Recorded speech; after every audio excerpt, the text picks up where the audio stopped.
Freud's theory of psychosexual development claims that as we grow up, we pass through 5 critical phases. Our sex drive, which Freud called the libido, focuses in a different erogenous zone at each phase. The phases are called oral, anal, phallic, latency, and genital. If our experience during any of these phases was traumatic, we might develop fixations later in life, such as neurosis, dependencies, addictions, or depression. The oral phase, age 0 to 1. In the first year of our lives, we discover the world through our oral senses. Our main pleasure comes from sucking our mother's breast or a bottle. The conflict that occurs now is the weaning from our primary caregiver. Hans is weaned off his mother's breast without trauma. Ernst's mother stops feeding him within 4 months of birth, which is too early. Ida is often left alone crying when she is hungry. Hans becomes a healthy and independent adult. Ernst suffers from trauma and develops an oral fixation. He tries to compensate for it by chewing gum all the time. Ida spends her entire life looking for the oral stimulation she was denied as an infant, and therefore develops a manipulative and addictive personality. The anal phase, age 1 to 3. The primary focus of our libido at this age is the control of the bladder and bowel movements. We have to learn how to use the potty. Hans' parents praise his attempts to use the toilet and encourage him to learn at his own pace. Ernst's parents force potty training on him too early and punish him for mistakes. Ida's parents neglect any efforts at potty training entirely. Hans develops a competent personality and a good and balanced relationship with authority. Ernst develops an anal retentive personality. He becomes an over-controlling and stingy adult with disgust for his own body and a tendency to obey authority. Ida develops an anal expulsive personality. She becomes messy, disorganized, inconsiderate of other people's feelings, and rebellious against authority. The phallic phase, age 3 to 6. Our libido now turns to the genitals as we discover the differences between the female and the male gender. The boys' conflict in this phase occurs as a rivalry with their father, also called the Oedipus complex. Ernst and Hans desire to possess their mother and fantasize about getting rid of their father.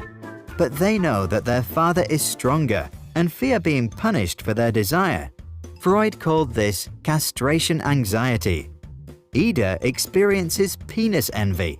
She believes that a penis is the key to power and domination and also wants one. Hans' father was very present during that phase. Later, Hans resolves this conflict by identifying strongly with him. He learns to take on a male role. As an adult, he respects both genders. Ernst, whose father was absent during that phase, fails to develop a strong sense of manhood. He has a mother fixation and is not sure about his sexuality. He also tends to be aggressive towards women and constantly needs to compete with other men. Ida, like all women, maintains her penis envy for the rest of her life, which in her case causes an inferiority complex towards men. Latent phase, age 7 to 13. In this phase, our libido is suppressed as our sexual energy is being sublimed into developing life skills. Our superego strengthens, and we strongly identify with social values, same-sex heroes, and friends. Hans follows many hobbies. Ernst loves learning at school, and Ida makes lots of new girlfriends. There is no real conflict in this phase. All 3 of them benefit for the rest of their lives from the skills they developed during latency. The genital phase, puberty to death. Once we reach puberty, our libido starts to become active again and we develop an interest in sexual partners. Hans, Ida, and Ernst face the challenge of balancing the sexual desires of the id and the needs of the superego to obey social norms. The development of a strong ego helps to find a compromise between the two. Hans, who has experienced a childhood without much trauma, succeeds in building a strong ego.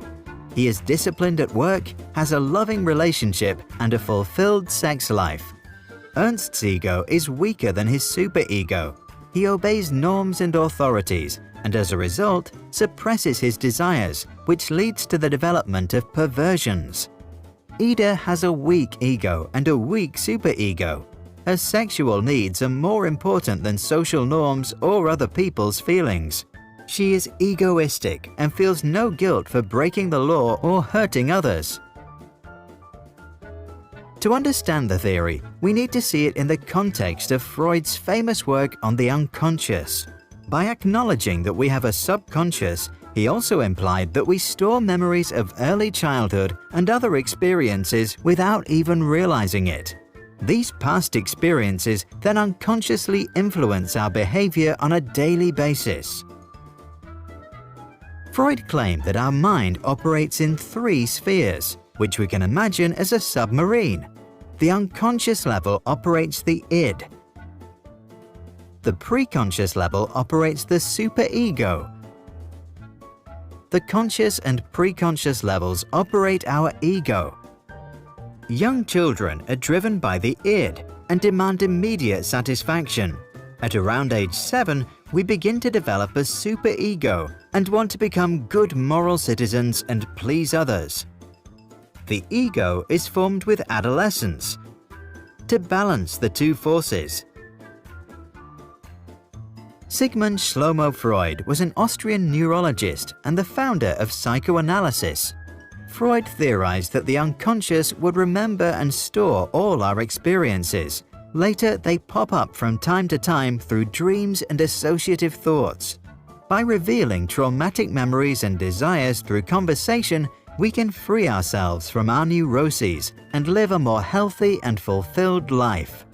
He recommended, we should not strive to eliminate our complexes, but to get into accord with them. They are legitimately what directs our conduct in the world. What do you think about this theory and the practice of psychoanalysis? Is there some truth in it? Do we have an unconscious? If so, does it really store all our childhood experiences and influence our behavior as adults? Please share your thoughts in the comments below.